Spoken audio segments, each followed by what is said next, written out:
Good evening. I'm Ben Carson, a retired neurosurgeon and a public servant. Before I begin, I'd like to say that our hearts go out to the Blake family and the other families who've been impacted by the tragic events in Kenosha. As Jacob's mother has urged the country, let's use our hearts, our love, and our intelligence to work together to show the rest of the world how humans are supposed to treat each other. America is great when we behave greatly. In order to succeed in change, we must first come together in love of our fellow citizens. History reminds us that necessary change comes through hope and love, not senseless and destructive violence. Abraham Lincoln once said to an America divided that, quote, "Your purpose then, plainly stated, is that you will destroy the government unless you be allowed to construe and enforce the Constitution as you please on all points in dispute between you and us. You will rule or ruin in all events," unquote. These words of warning are relevant today. We have a choice. Do we want big government that controls our lives from cradle to grave? Or do we believe in the power and wisdom of the people and their ability to self-govern with help from a limited federal government? Our president, Donald J. Trump, believes in the people. He is one of us. He makes promises and he keeps them. He is transparent, and we certainly know what he's thinking. He does not submit to political correctness or to its enforcers, the media. He is real. Right now, we need real. We need courage.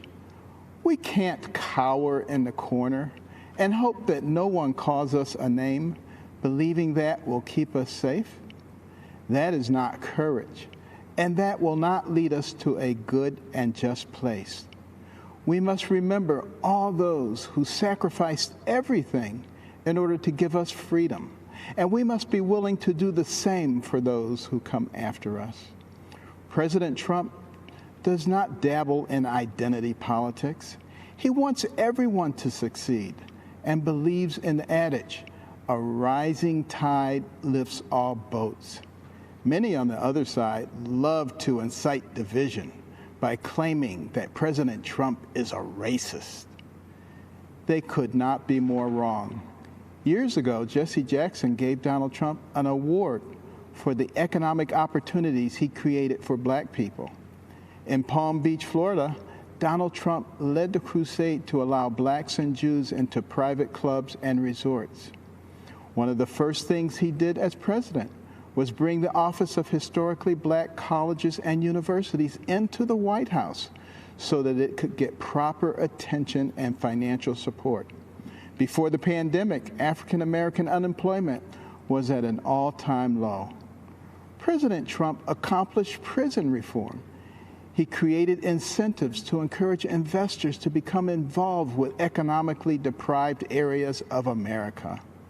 He strongly supports school choice, fully recognizing that no matter what circumstances a person is born into, they can achieve success with a good education. It was true for me. When my mother forced me to read books about doctors, entrepreneurs, inventors, and scientists, I began to recognize that the person who has the most to do with what happens to you in life is you. My mother always told me, "Ben, you can do anything, but I will never allow you to become a victim." It was then that I stopped listening to the people who were trying to convince me that I was a victim and that others were responsible for my victimhood. What is racist is the fact that African Americans have the highest abortion rate. President Trump is the most pro-life president in the country's history. He will continue to fight for those who cannot yet speak. The vision of a shining city up on a hill came from Jesus' Sermon on the Mount. America is that shiny city. We are the beacon of hope for the world. At this moment in time, President Donald Trump is the man with the courage, the vision, and the ability to keep it shining brightly.